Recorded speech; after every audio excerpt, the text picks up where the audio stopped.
하나님의 말씀을 함께 보도록 하겠습니다. 히브리서 11장 29절부터 40절입니다. 히브리서 11장 29절부터 40절. 네, 함께 받들어 읽습니다. 믿음으로 그들은 홍해를 육지같이 건넜으나 애굽 사람들은 이것을 시험하다가 빠져 죽었으며 믿음으로 7일 동안 여리고를 도니 성이 무너졌으며 믿음으로 기생 라합은 정탐꾼을 평안히 영접하였으므로 순종하지 아니한 자와 함께 멸망하지 아니하였도다. 내가 무슨 말을 더하리요? 기드온, 바락, 삼손, 입다, 다윗 및 사무엘과 선지자들을 말하려면 내게 시간이 부족하리로다. 그들은 믿음으로 나라들을 이기기도 하며 의를 행하기도 하며 약속을 받기도 하며 사자들의 입을 막기도 하며 불의 세력을 멸하기도 하며 칼날을 피하기도 하며 연약한 가운데서 강하게 되기도 하며 전쟁에 용감하게 되어 이방 사람들의 진을 물리치기도 하며 여자들은 자기의 죽은 자들을 부활로 받아들이기도 하며 또 어떤 이들은 더 좋은 부활을 얻고자 하여 심한 고문을 받되 구차히 풀려나기를 원하지 아니하였으며 또 어떤 이들은 조롱과 채찍질뿐 아니라 결박과 옥에 갇히는 시련도 받았으며 돌로 치는 것과 톱으로 켜는 것과 시험과 칼로 죽임을 당하고 양과 염소의 가죽을 입고 유리하여 궁핍과 환난과 학대를 받았으니 이런 사람은 세상이 감당하지 못하느니라. 그들이 광야와 산과 동굴과 토굴에 유리하였느니라. 이 사람들은 다 믿음으로 말미암아 증거를 받았으나 약속된 것을 받지 못하였으니 이는 하나님이 우리를 위하여 더 좋은 것을 예비하셨은즉 우리가 아니면 그들로 온전함을 이루지 못하게 하려 하심이라. 아멘. 성도가 가져야 될 것, 가장 중요한 것이 있다면 그것은 믿음일 겁니다. 믿음. 오늘 38절에 보니까 이 믿음을 가진 자들은 세상이 감당하지 못한다 그랬습니다. 세상이 어떻게 하려고 해도 세상이 도저히 이들을 이겨먹을 수 없다는 거예요. 그러니까 이런 믿음을 가진 사람들은 세상을 전혀 두려워하지 않는다는 이야기입니다. 두려움 없이 사는 거예요. 여러분, 실제로 오늘 우리가 읽었던 이 본문 안에 나타나는 내용들을 보면 두렵게 하는 요소들이 얼마나 많아요. 칼이 등장하죠. 그런가 하면은 사자가 떡하니 입을 벌리고 있다는 겁니다. 불, 여러분, 불이 얼마나 무섭습니까? 얼마나 또 그것이 고통스럽습니까? 불의 세력, 전쟁, 심한 고문, 조롱, 채찍질, 감옥에 들어가고 결박을 당하고 돌로 치고 톱으로 켜고, 이야기만 들어도요 너무 오싹할 정도로 무서운 이야기들을 하고 있습니다. 그런데 이런 일들을 실제로 경험한 거예요. 여러 가지 환난과 결핍, 궁핍을 당했습니다. 그러다가 죽기도 했습니다. 그런데 여자들은 이 죽음을 오히려 부활로 받아들이더라는 거예요. 부활로 여겨버리더래요, 죽는 것을. 그러니까 죽는 것조차 겁을 내지 않는 겁니다. 그러니까 이 믿음이라고 하는 것이 세상에서 몰려오는 모든 환난과 고통과 역경, 두려움을 줄 만한 요소들을 넉넉히 싸워서 이기게 만드는 요소라고 하는 것을 우리가 알 수 있게 되죠. 여러분, 그리스도인들이 이런 믿음을 가지고 있다면 마귀는 결코 흔들려야 흔들 수 없을 겁니다. 근데 여러분, 평상시는요 누가 과연 믿음이 좋은지, 어떤 정도의 믿음이 있는지 잘 구분이 안 됩니다. 그런데 위기 상황이 오면, 결정적 순간이 오면 그 사람의 믿음이 어떤가가 확실히 드러날 수 있게 되죠. 네. 오늘 본문에 등장하는 이런 사람들도 그랬습니다. 평상시는 똑같이 하나님의 백성으로서 살아가겠죠. 하지만 이런 결정적 순간에 왔을 때 어떻게 저들이 그 상황 속에서 대처하는지, 이 모습을 통해서 세상이 감당하지 못하는 진짜 믿음의 사람이었다, 이런 평가를 오늘 본문에 등장하는 사람들이 받고 있다는 이야기죠. 여러분, 믿음이 진짜 있다면 그 진짜 믿음을 가지고 온 성도는요 그냥 죽으면 죽는 거예요. 살면 살고 죽으면 죽고, 또 망할 때 망하더라도 그들은요 그냥 믿음 그대로 삽니다. 오직 하나님의 말씀대로 사는 겁니다. 나는 진리대로 살 거야. 왜? 나에게는 부활이 있기 때문에. 이 부활신앙, 이 부활신앙이 있기 때문에 여러분 세상을 두려워할 이유가 없는 거죠. 어려운 환경이 계속 우리를 흔들려고 할 것입니다. 많은 도전들이 있을 겁니다. 그럴 때마다 믿음의 사람이 살아가는 방식은 적당히 타협해서 혹은 두려워해서 포기하는 것이 아니라 도리어 진짜 성도라는 것을 믿음을 통해서 증명하는 것이죠. 여러분, 제가 그 대학 아마 4학년 때 읽었던 책으로 기억되는데 안희숙 사모님의 죽으면 죽으리라, 죽어요 그런데 안 죽어요, 뭐 이런 책이 있어요. 시리즈로 3권이 나왔거든요. 얼마나 참 도전이 되는지. 이렇게 두꺼운 책도, 요단 출판사에 나온 책들, 너무 내가 은혜가 돼가지고 이걸 선물해가지고 책이 없더라고요. 앞으로는 이제 책을 안 줘야 되겠다. 내가 보고 싶을 때 볼 수가 없어요. 빌려줘도 이렇게 돌아오질 않고. 어쨌든 뭐 이게 책이 없어서 더 확인은 못 해봤는데 그 당시에 얼마나 도전이 됐는지 몰라요. 와, 대단하다. 이런 상황 속에서 어떻게 믿음을 지킬 수 있었을까?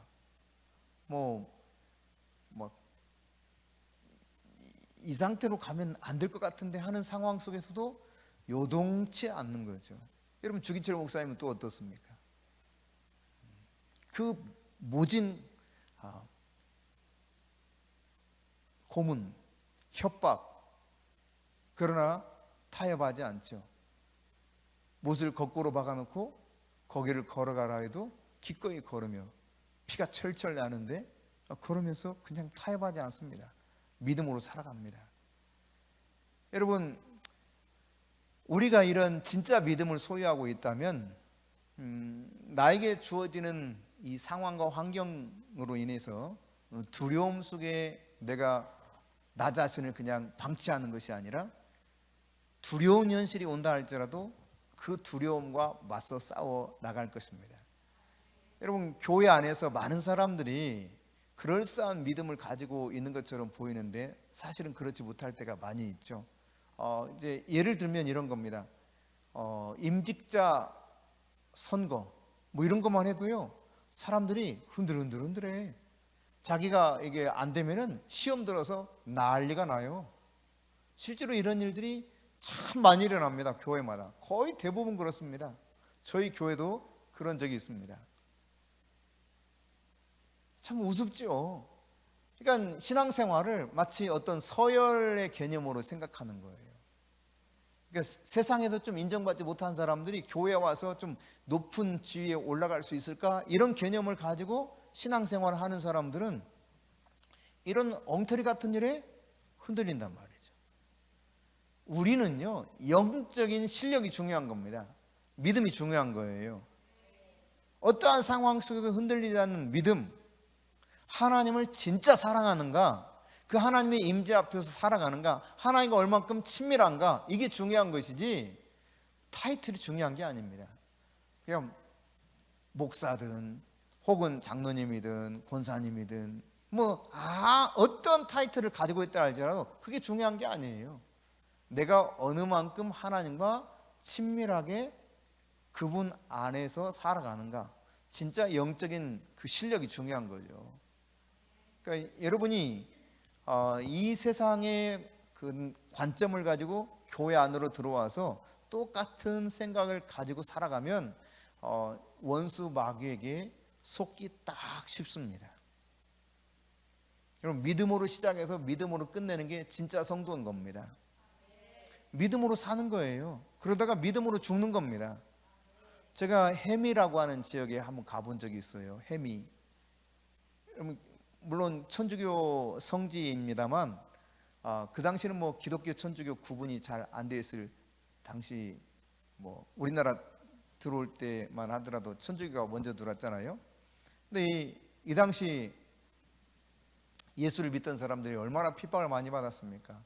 한 마을이 다 예수를 믿게 됐어. 근데 예수 계속 믿겠다 하면 죽이겠다는 거예요. 그것도 이게 크게 이렇게 네모지게 깊이 구덩이를 팠어요.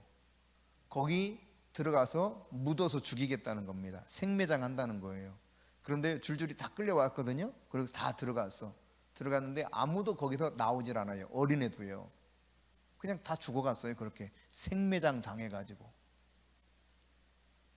그런가 하면 여러분 절도사내에서는 어떻게 했습니까? 믿음 때문에 목이 작두에 잘려서 한강에 붕덩 빠뜨려지고 했습니다. 그 모습을 봐도요, 사람들이 타협하지 않았습니다. 믿음을 지켜냈어요. 믿음으로 살다가 믿음으로 죽은 겁니다. 그게 우리나라 초기의 기독교 모습이었거든요. 여러분, 만일에 요즘같이 이런 시대에 그런 믿음을 요구한다면 과연 몇이나 이 믿음을 제대로 표출하면서 타협하지 않고 믿음으로 죽는 것을 기꺼이 선택할 수 있을까? 아마 참 보기 어려울 겁니다. 지금 뭐 코로나에도 벌벌벌벌 떨잖아요. 다른 건 다 해. 마트도 열심히 가고 전철도 잘 타고 뭐 그냥 가서 별별 거 다 해. 다 하는데 예배는 못 드려. 예배는 드리면 안 된대. 세상에 참 희한한 논리죠. 그러니까 여러분 잘 생각을 해보면 인간이 무엇으로 살아가는가를 잘 볼 수 있는 거예요. 이게 별거 아니거든요. 이게 코로나 걸려도 죽을 확률이 거의 없습니다. 실제로 여러분 질병관리청에서 이 문의를 해가지고 답변 받은 게 있어요. 코로나로 직접적인 사인이 됐다고 죽은 사람이 제가 그 당시 확인했던 게 7월 며칠이었는데 24명. 그밖에 안 돼요. 나머지는 기저질환자야. 어차피 죽을 사람들이에요. 감기 독감으로 죽은 것보다 숫자가 적습니다. 그런데 벌벌벌벌 떨지요. 네. 단 24명밖에 안 죽었다니까. 이게 질병청에도 밝힌 거예요. 문의를 해가지고. 근데 두려워할 필요가 전혀 없습니다. 그냥 일반 감기다 생각해도 뭐 감기 걸려서 여러분 지금까지 뭐 감기 걸려서 콜록콜록 하다가 죽으신 분 없잖아요, 현재. 물론 독감으로 지금도 사망하는 분들이 계시긴 하지만 이 감기보다 치명률 이게 적다니까. 훨씬 나죠, 훨씬. 그럼에도 불구하고 왜 사람들이 그렇게 두려워해요? 이 조그마한 거에 아이고 참말로 웃기는 거죠. 게다가 목사님들이 이걸 또 앞장서는 분들도 있으니까 그것도 참 안타까운 일이에요. 어쨌든 여러분, 성도는 믿음으로 사는 겁니다. 불신자와 신자를 구분할 수 있는 기준이 뭡니까? 믿음이에요, 믿음. 믿음이 있는 자를 신자라 그럽니다. 믿음이 없는 사람을 불신자라 그래요. 그러니까 신자는, 성도는 믿음으로 살다가 믿음으로 죽는 거예요. 그러면 우리는 누구를 믿느냐? 여러분 매번 고백하죠. 신앙 고백. 누구를 믿는다고 고백해요? 일단 첫 번째가 뭐냐면 전능하신 하나님, 창조주 하나님을 내가 믿는다고 그래요. 그 다음에 예수 그리스도를 믿는다고 고백하고 있죠. 성령님, 우리 안에서 역사하시는 그 성령님을 믿는다고 고백하고 있어요. 그럼 여러분 생각해 보세요. 창조주 그 하나님을 내가 진짜 믿는다면 과연 이 믿음 안에서 사는 사람들이 세상에서 이 주어지는 환경 속에서 다가오는 어려움들에 그렇게 쉽게 굴복할까? 저는 그렇지 않다고 생각을 해요. 그럴 수 없다고 생각을 해요. 왜 그러냐면 성경이 그런 것들을 가르쳐주고 있거든요. 여러분, 믿음의 진가는 믿음의 대상이신 하나님에 대해서 내가 얼만큼 신뢰하느냐, 이런 문제거든요. 믿긴 믿지, 얼만큼 믿느냐 이 말이에요. 그게 믿음을 측량할 수 있는 거 아니겠습니까? 내가 하나님을 진짜 제대로 믿는지 아닌지. 오늘 이 본문에 등장하는 사람들은 믿음이 얼마나 대단했는가, 이걸 보여주는 거예요. 믿음의 힘이 정말 위대하구나, 이걸 확실하게 깨닫게 해주는 것이 오늘 본문에 등장하는 사람들이죠. 다시 한번 33절부터 38절 한번 읽어봅니다. 그들은 믿음으로 나라들을 이기기도 하며 의를 행하기도 하며 약속을 받기도 하며 사자들의 입을 막기도 하며 불의 세력을 멸하기도 하며 칼날을 피하기도 하며 연약한 가운데서 강하게 되기도 하며 전쟁에 용감하게 되어 이방 사람들의 진을 물리치기도 하며 여자들은 자기의 죽은 자들을 부활로 받아들이기도 하며 또 어떤 이들은 더 좋은 부활을 얻고자 하여 심한 고문을 받되 구차히 풀려나기를 원하지 아니하였으며 또 어떤 이들은 조롱과 채찍질뿐 아니라 결박과 옥에 갇히는 시련도 받았으며 돌로 치는 것과 톱으로 켜는 것과 시험과 칼로 죽임을 당하고 양과 염소의 가죽을 입고 유리하여 궁핍과 환난과 학대를 받았으니 이런 사람은 세상이 감당하지 못하느니라. 여러분, 이게 믿음의 힘이에요. 믿음의 힘. 제가 아는 선교사님 한 분도요, 요르단에서 크리스마스 시즌에 이렇게 찬송을 불렀대요. 길거리에서.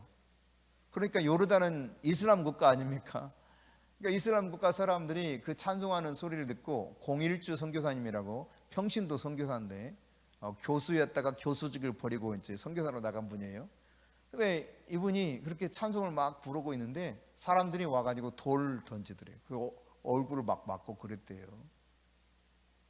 우리는 너무 편한 여건 속에 살아감에도 불구하고 조금만 어려워도 믿음이 흔들흔들. 여러분, 아무도 감당할 수 없는 믿음을 가졌어요. 그래서 세상이 감당할 수 없는 사람들이었다고 말합니다. 그래서 이 말은 상황에 절대 무릎 꿇지 않았다는 이야기입니다. 어떤 상황이 오든지 믿음과 타협하지 않았다는 이야기입니다. 믿음으로 삶의 현실을 정면 돌파했다는 이야기거든요. 그러니까 여러분, 믿음이 있으면 내 삶에 어떤 도전이 와도 이것 때문에 흔들거리질 않아요. 그냥 그런가 보다 하는 거죠. 내가 그리스도 예수 안에 있는 믿음이 있으면 흔들릴 수가 없는 거예요.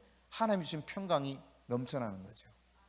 이런 정말 제대로 진가를 발휘할 수 있는 믿음의 소유자가 그러면 나는 어떻게 될 수 있는가 라고 하는 것을 함께 생각해 보려고 합니다. 먼저 여러분, 두려움이 왔을 때 믿음으로 맞서 싸워 이길 수 있기를 바랍니다. 믿음으로 살려면 두려움과 싸워야 돼요. 두려움과 싸우지 않으면 믿음으로 살 수가 없습니다. 믿음과 두려움은 적입니다. 서로.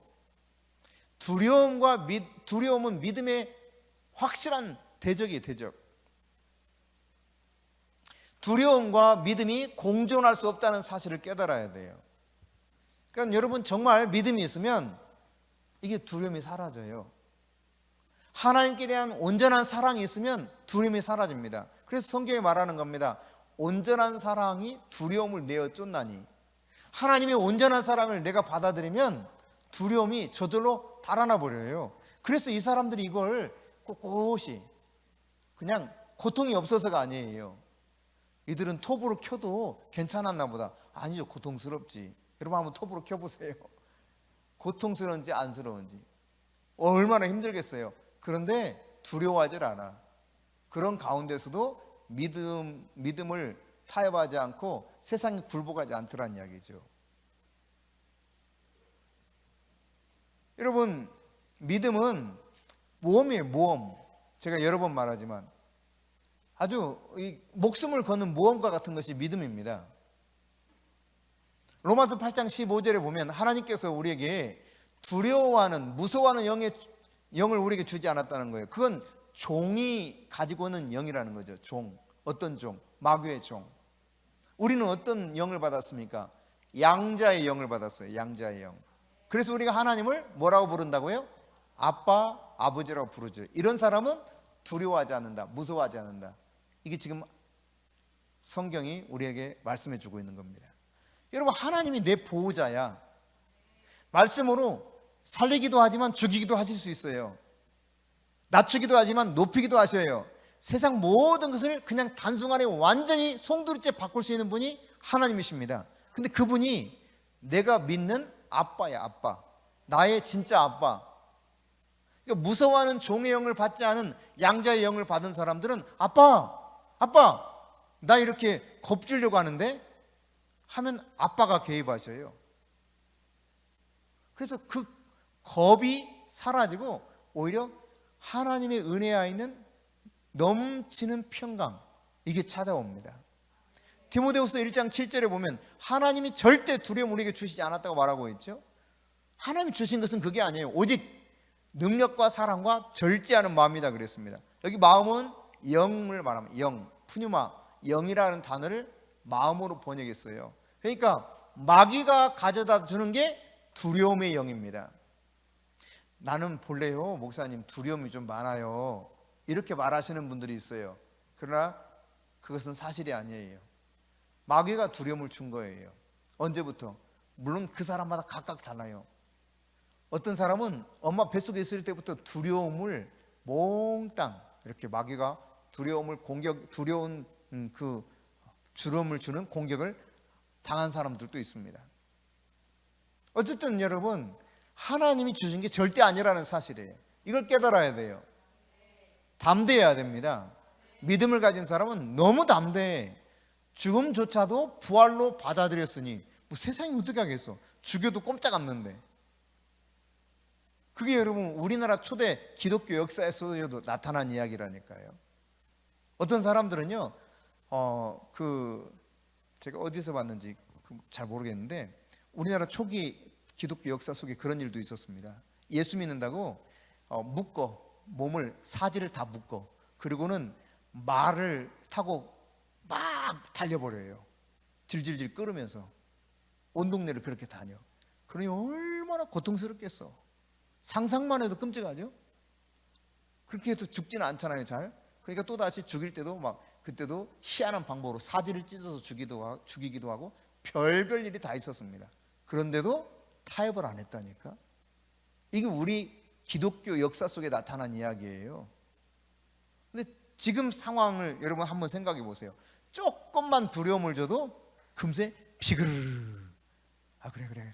지금은 안 돼. 무서워. 여러분, 진짜 믿음은 그런 게 아닙니다. 여러분,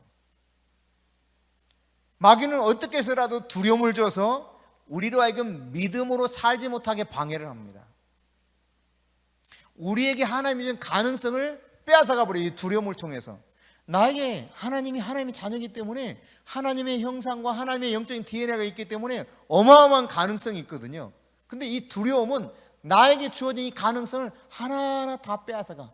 그냥 꽃감 빼먹듯이 빼먹으면 좋은데 그냥 확 다 송두리째 가져가 버려요. 그것도 아니야. 그러니까 여러분이 두려움과 맞서서 믿음으로 싸울 수 있기를 바랍니다. 내가 어떻게 그런 정말 진가를 발휘하는 믿음의 소유자가 될 수 있는가? 그것은 예수 그리스도, 그분에게 내 시선을 고정하는 것입니다. 히브리서 12장 2절입니다. 같이 읽습니다. 믿음의 주요 또 온전케 하시는 이인 예수를 바라보자. 그는 그 앞에 있는 기쁨을 위하여 십자가를 참으사 부끄러움을 개의치 아니하시더니 하나님 보좌 우편에 앉으셨느니라. 예수님 바라봐야 될 이유, 그에게 시선을 고정시켜야 될 이유가 뭐라는 겁니까?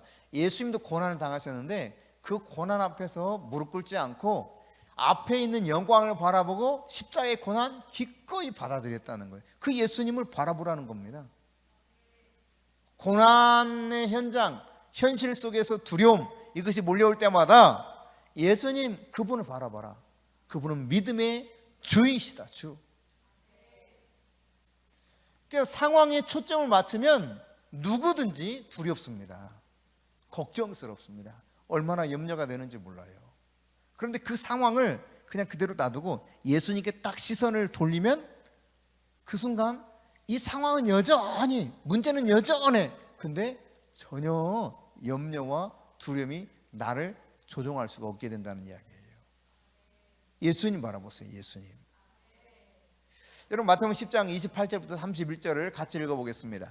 몸은 죽여도 영혼을 죽이지 못하는 자들을 두려워하지 말고 오직 몸과 영혼을 능히 지옥에 멸하실 수 있는 이를 두려워하라. 참새 두 마리가 한 아사리온에 팔리지 않느냐. 그러나 너희 아버지께서 허락하지 아니하시면 그 하나도 땅에 떨어지지 아니하리라. 너희에게는 머리털까지 다 세신 바 되었나니 두려워하지 말라. 너희는 많은 참새보다 귀하니라. 혹시 여러분이 정말 참 어렵고 힘들어서요, 나는 참새보다 못한 존재야 하고, 참새야 나 좀 도와줘 하고 싹싹 빌어본 적 있어요? 그런 사람 한 사람도 나 아직 못 봤어요. 참새가요, 먹고 사는 일에 전혀 두려워하지 않더래요. 왜? 하나님이 먹이시니까. 근데 하물며 참새도 그렇게 걱정하지 않는 거, 네가 걱정하는 거, 이게 정말 말이 안 된다는 거죠. 하나님이 너 내 아들이야, 너 내 딸이야. 야, 그거 하루아침에 동전 하나에 2마리 팔리는 그 참새도 그렇게 내가 아끼는데 너 안 아끼겠어? 여러분, 이 사실을 믿음으로 받아들일 수 있습니까? 네? 참새가 귀해, 내가 귀해. 여기에 대해서는 뭐 이론의 여지가 없죠. 다 내가 귀하다고 그래. 참새처럼 자유로운 영혼이야? 아니면 여러분 두려움 가운데서 좀 이렇게 위축돼 가지고 살아가? 이게 생각해 보니까 참새만 못해. 살아가는 모습이요. 왜? 아버지에 대한 믿음이 너무 없기 때문에 그래요. 아버지에 대한 믿음이 너무 없기 때문에. 동전 하나에 2마리 주는 게 참새래요. 근데 그 당시요, 동전 한 아사리온에 2마리지만 시장에 가서 동전 2개 주잖아요. 그러면 그 당시 이 이스라엘 문화 속에서 참새 5마리 줬대요. 옛날 여러분 참새도 팔았죠. 시장에 가면. 몰라요? 팔았어요. 참새 팔았어. 그래서 참새 구워가지고 팔았거든요. 포장마차 같은 데서. 그런 거예요. 그러니까 덤으로 하나 줬다는 것은 무슨 말입니까? 그다지 중요하지 않다. 얼마든지 줄 수 있다. 세고 셌다. 이런 거 아니겠어요? 근데 하물며 너일까 보냐. 그러니까 우리가 몸은 죽여도 영혼을 죽이지 못한 하나님을 두려워해야 되는데, 까짓것 설령 종국에 극단적인 상황에 한다 할지라도 뭐밖에 없다는 겁니까? 사람이 우리에게 할 수 있는 것은 죽이는 것밖에 없다는 거예요. 그것도 몸만. 우리 영혼은 어떻게 할 수 없다는 거예요. 근데 왜 그렇게 두려워하냐는 거죠. 몸과 영혼을 지옥에 멸하실 수 있는 하나님을 두려워해라. 그러니까 하나님께 철저하게 시선을 두고 살아가는 겁니다. 마태복음 14장에 보면은 예수님이 제자들에게 너희 먼저 저 갈릴리 건너가 하고 보냈어요. 그래서 이제 배를 타고 건너갑니다. 밤중에 건너가는데 막 풍랑이 있는 거예요. 어마어마한 바람이 일어나서 파도가 난리가 아닙니다. 막 죽어갈 지경이에요. 여러분 이런 그 고난의 그 파도 속에서 배를 타보지 않은 사람들은 이게 잘 이해가 안 될지 몰라요. 근데 굉장히 두렵습니다. 이런 상황이 되면요. 뭐 넘실거리는 이 파도가 너무 크게 칠 때는 배가 금방 이렇게 뒤집어질 것 같아. 거기서 이렇게 속은 막 울렁 견딜 수 없습니다. 아주 그냥 막 이 속에 있는 다 쏟아냅니다. 웩웩 하면서요. 근데 이거 어떻게 될지를 또 모르는 거야. 그럼 두려움이 몰려오죠. 그 속에 이제 제자들이 있는 겁니다. 아무리 능숙한 어부도 소용없어요. 그 상황을 어떻게 할 수가 없습니다. 그런데 그 순간 저쪽에서 누가 걸어와 물 위로. 그러니까 제자들이 깜짝 놀랐어요. 그렇지 않아도 두려워 죽겠는데 그 밤중에 말이지 뭐 무슨 이상한 게 하나 딱 걸어오는 거예요. 상상을 해보세요 여러분. 그러니까 유령이다 하고 그냥 막 사시나무들도 떠는 거죠. 상상해 보건대 아마 몸이 굳어버렸을 겁니다. 막 소리 지르고 유령이다 막 이러는 거죠. 그러자 예수님이 그래요. It's me. 나야 나.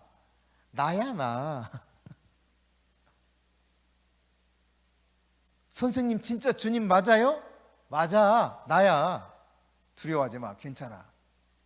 그러니까 베드로가 뭐라고 그럽니까? 정말 주님이시면 나도 배 밖으로 가서 물 위를 걷게 해주세요. 이게 믿어지지 않는 거죠. 예수님 배를 타고 오지 않았고 저 먼저 가라 하고 산으로 가서 기도하고 있는 중에 계셨거든요. 근데 물 위를 막 걸어오시니까 그때 예수님 그럽니다. 걸어와라. 베드로가 겁 없이요 배 밖으로 딱 발을 내딛어서 걷습니다. 그러다가 얼마 못 가서 뭐가 보여 눈에? 바람이 보여. 바람. 자 30절입니다. 같이 읽습니다. 바람을 보고 무서워 빠져가는지라 소리질러 이르되 주여 나를 구원하소서. 이렇게 고백하고 있습니다. 여러분 뭘 보니까 이렇게 됐어요? 예수님이 아니라 바람을 봤어. 바람. 막 바람이 아주 거세게 불어. 그거 딱 생각하고 바라보는 순간 두려움이 확 오는 거예요. 예수님 봤을 때는 얼마나 담대했는지 여러분 생각해 보세요. 그 무서워서 꼼짝 못하다가 예수님 바라보고 예수님 당신 진짜 주님 맞아요? 오라고 좀 저도 무리로 걷게 좀 해주세요. 그때는요 담대하게 무리를 걸었습니다. 예수님 바라보고 예수님 막 신나서 가고 있어. 그러다가 갑자기 예수님이 아니라 바람이 눈에 들어오니까 덜커덕 겁이 나요. 그 순간 빠져들어갑니다. 여러분 31절에 뭐라고 말합니까? 같이 읽습니다. 예수께서 즉시 손을 내밀어 붙잡으시며 이르시되 뭐라고요? 믿음이 작은 자요. 그 다음 뭐라고 합니까? 왜 의심했느냐? 여러분 두려움이 오면 의심하게 됩니다. 이 두려움이 근데 어디서 와요? 상황을 볼 때, 환경을 볼 때 오는 거예요. 환경을 보면 의심이 돼. 의심. 하나님이 진짜 나를 돕고 계시는 거 맞나? 하나님 내 편인 거 맞나? 하나님 나를 사랑하시는 거 맞나? 환경을 보면 이게 자꾸 의심이 돼. 의심이 들어오면 두려움이 와. 두려우면 그냥 완전히 함몰돼 버립니다. 이것을 예수님이 말씀하시는 거예요. 어찌하여 의심하였느냐? 여러분 그러니까 하나님이 내 아빠라는 사실, 예수님이 늘 나를 지켜보시고 함께하고 있다는 사실, 성령님이 나와 함께하고 있다는 사실에 대해서 의심 없이 받아들이고 상황 대신 그때그때마다 특별히 두려운 현실이 올 때마다 내가 감당할 수 있는 상황이 벌어질 때마다 뭘 봐야 된다? 그분 봐야 돼요.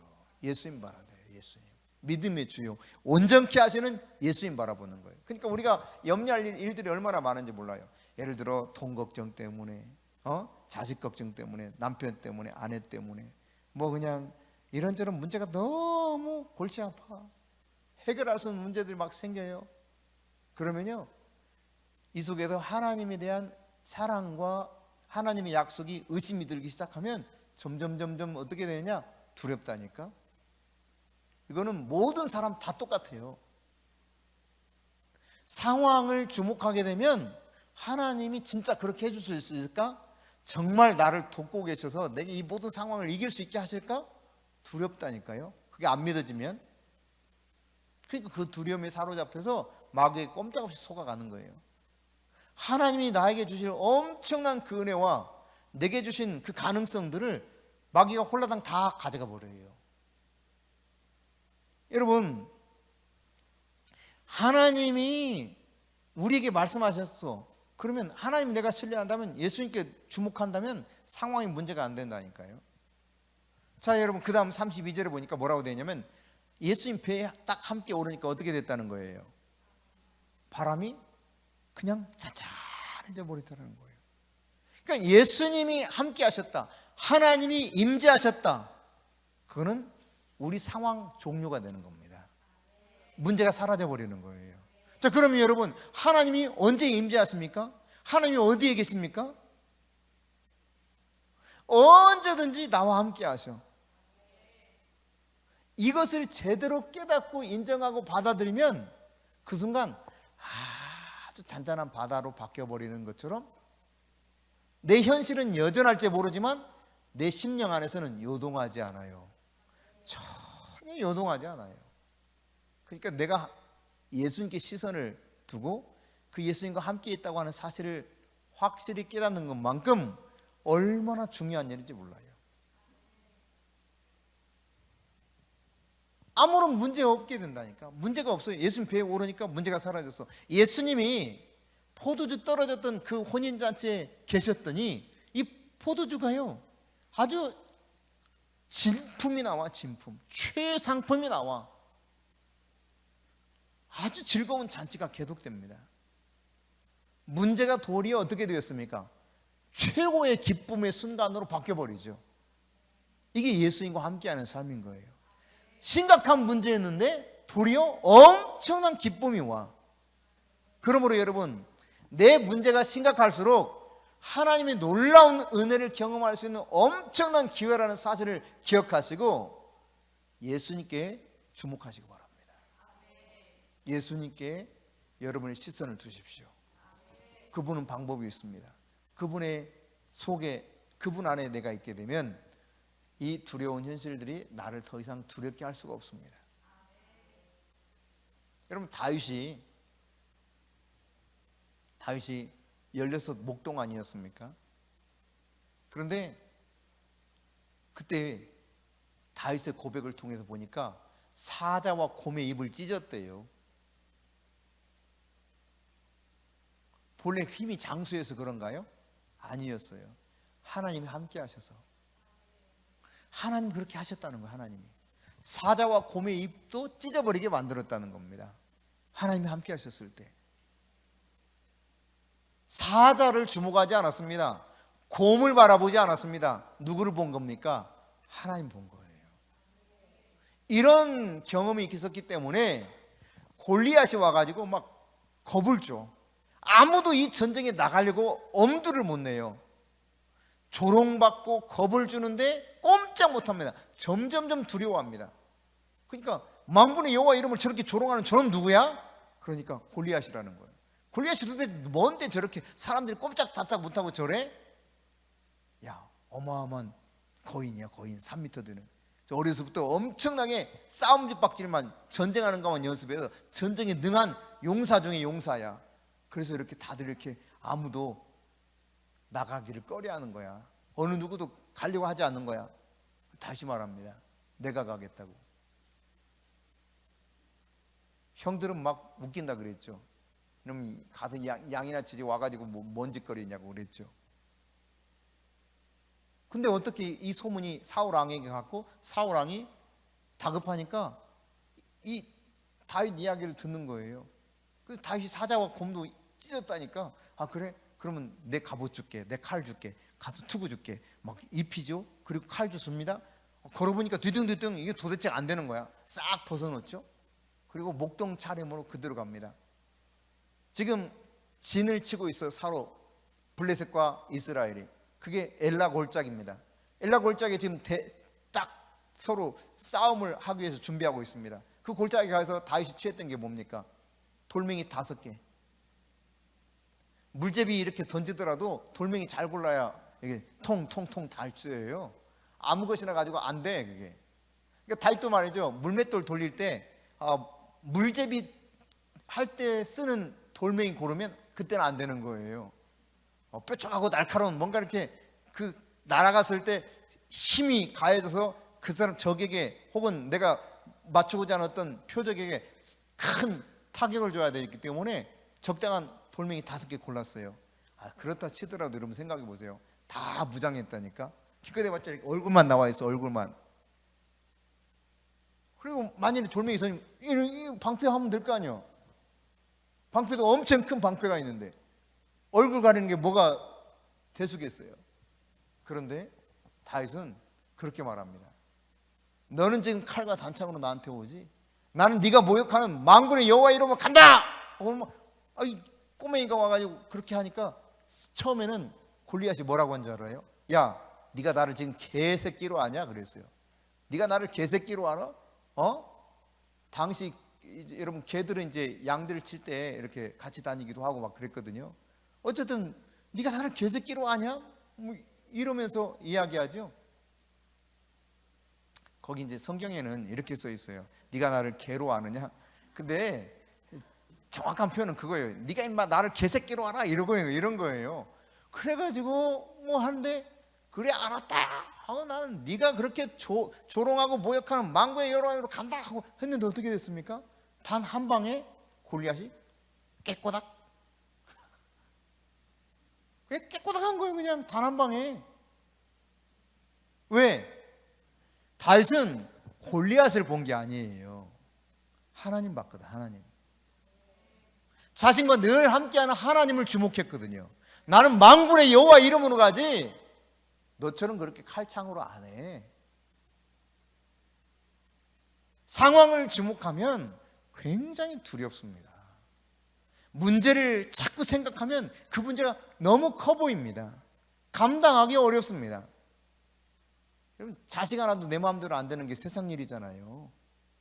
근데 어떻게 이 주어진 그 엄청난 일들을 내가 다 감당할 수 있단 말이에요. 그것만 보면 두렵고 의심스러워. 의심이 되면 들수록 두려움은 점점 커져요. 그러나 여러분, 모든 상황 속에서 나를 고아처럼 내버려 두지 아니하고 항상 함께 하시겠다고 약속하신 주님을 주목할 수 있기를 바랍니다. 세상 끝날까지 내가 너희와 어떻게 하겠다? 함께 하겠다. 항상. 세상 끝날까지 내가 너희와 항상 함께 있으리라. 이게 주님의 약속입니다. 그 주님의 약속을 바라볼 수 있기를 바랍니다. 마지막입니다, 여러분.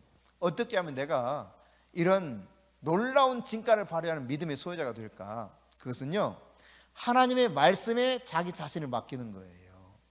오늘 본문의 이야기 중에 기도원 이야기도 나오거든요. 여러분, 이 기도원에 관한 이야기를 잠깐 살펴보려고 하는데 사사기 7장 7절 8절입니다. 같이 읽습니다.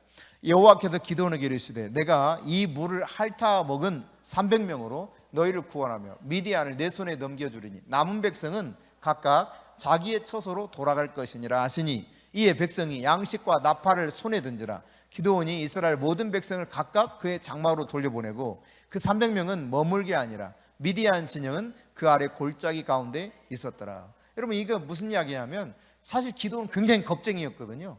아시다시피. 근데 하나님 찾아오셔서 너 큰 용사야 하고 하나님이 세우셨어요.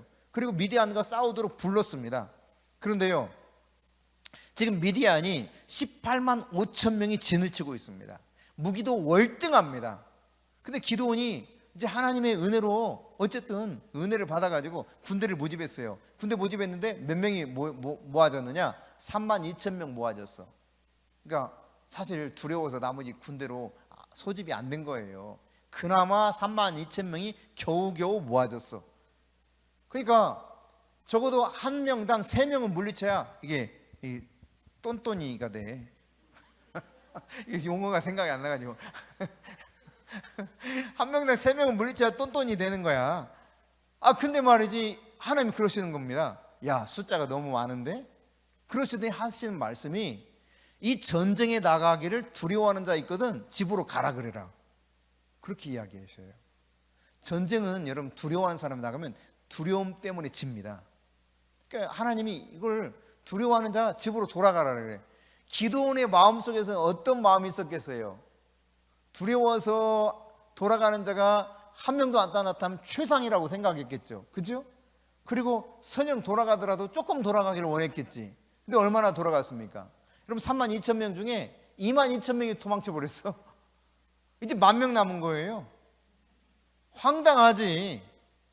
세상에 겨우겨우 3만 2천 모았더니 2만 2천 명 도망가고 이제 10,000명 남았네. 근데 하나님 지금 그러시는 겁니다. 야, 지금도 너무 많아. 아니 18만 5천 명하고 10,000명 싸우는데 요즘 최신 전쟁은 혹시 몰라요. 무기가 아주 강력한 무기가 있으면 10,000명도 필요 없죠. 근데 그 당시는 완전히 육박전 아닙니까? 그냥 치고받고 싸우는 전쟁이야. 그 당시 전쟁이. 근데 10,000명 대 18만 5천 명. 이게 말도 안 되는 이야기거든요. 근데 지금 기도원이 따지고 아니 하나님 진짜 너무하십니다. 이럴 상황인데 하나님이 야, 기도원아 너무 많아. 그러니까 내가 말한 대로 이렇게 한 사람만 남게 해. 그게 뭐냐면 너무 목이 타. 앞으로 물가가 나올 텐데 물가가 가지고 물을 정신없이 먹는 사람은 다 가라고 그러고 손바닥에 떠가지고 물을 핥아 먹으면서 전방을 주시하는 사람만 남으라고 그래. 적을 이렇게 동태를 살펴보면서 이렇게 전방을 주시하는 사람만 남으라는 거예요. 손에 물을 떠서 핥아 먹은 사람. 그랬더니 그 사람만 남고 가라 그랬더니 300명이야. 여러분 사실 이 전쟁은 말도 되지 않는 전쟁입니다. 300명과 18만 5천 명이 어떻게 싸웁니까? 과거 칼과 창으로 싸우는 전쟁인데 일반적으로 말도 안 되죠. 근데요, 이 전쟁은 어떻게 됐습니까? 항아리 속에 감춰둔 횃불 들고 가게 했거든요. 그리고 외치라 그랬어요. 내가 사인을 주면 넌 외쳐라. 항아리를 깨고 외치라는 거예요. 뭐라고 외치라 그러냐면 하나님의 칼이요, 기도원의 칼이요, 그렇게 외치래. 이게 하나님의 전술이었어요. 그래가지고 횃불 들고 가는 겁니다. 항아리 속에 담아가지고. 이거 처음에는 안 보이지. 항아리 뚜껑도 닫았을 거 아니야. 안 보이게. 적이 보면 안 되니까. 이거 가까이 가서 그리고 항아리를 일제히 깨면서 외칩니다. 여호와의 칼이요, 기도원의 칼이요. 횃불을 들고 외치는 거예요. 근데 그 순간 어떤 일이 벌어집니까?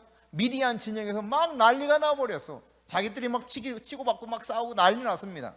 그러다 얘네들이 거의 다 죽어갈 무렵 이제 뒤쫓아가서 쳐라 그래요. 그러니까 툭툭툭 치면서 전쟁 끝났어요.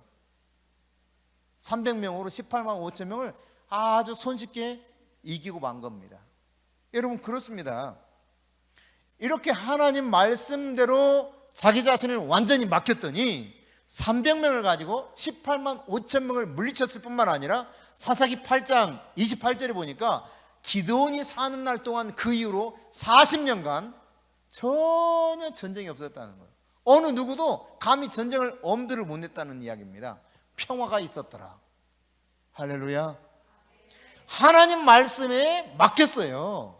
인간적인 생각으로는 이게 도저히 계산이 맞질 않습니다. 불안합니다. 두렵습니다. 죽을 것 같은 상황입니다. 그런데 말씀대로 맡기고 살았더니 28만 5천을 물리쳤을 뿐만 아니라 40년간 살아있는, 목숨이 살아있는 그 순간까지 전혀 어느 나라도 감히 이스라엘을 넘보지 못했다는 거예요. 여러분 그러니까 믿음은 이런 거예요. 하나님의 말씀에 나를 완전히 내맡겨 버리는 겁니다. 내가 보기에는 죽을 것 같아. 내가 보기에는 그렇게 하면 망할 것 같아. 근데 하나님 말씀대로 하는 거예요. 그게 믿음이에요. 도저히 안 돼. 그래서는 근데 하나님 말씀대로 하는 거예요. 그게 믿음이에요. 말씀을 믿고 행동으로 옮긴 것만이 내 인생 되는 거예요. 믿음으로 산 것만이 영원히 남는 겁니다. 오늘 여러분 믿음에 대해서 추상적으로 생각해 왔다면 이거 다 내려놔야 됩니다. 믿음은 매우 매우 구체적이고 실제적이에요. 그러니까 말씀대로 내가 그대로 따라가는 것이 믿음이라면 야 너 그거 버리지? 그럼 버리는 거예요. 야 너 떠나지? 떠나는 거예요. 아브라함처럼 떠나라면 야 너 나한테 가져오지? 가져가는 거예요. 너 그거 깨트리지? 깨트리는 겁니다. 300데나리온에 해당되는 향유 옥합도 그냥 깨버려요. 너 그거 포기하지? 포기하는 겁니다. 너 순종하지? 순종하는 겁니다. 이게 믿음이에요. 말씀대로 말씀에 나 자신을 전부 통째로 걸어버리는 겁니다. 같이 한번 해봅시다. 말씀에 내 인생을 거는 거다. 믿음은 말씀에 나의 모든 전부를 거는 거다.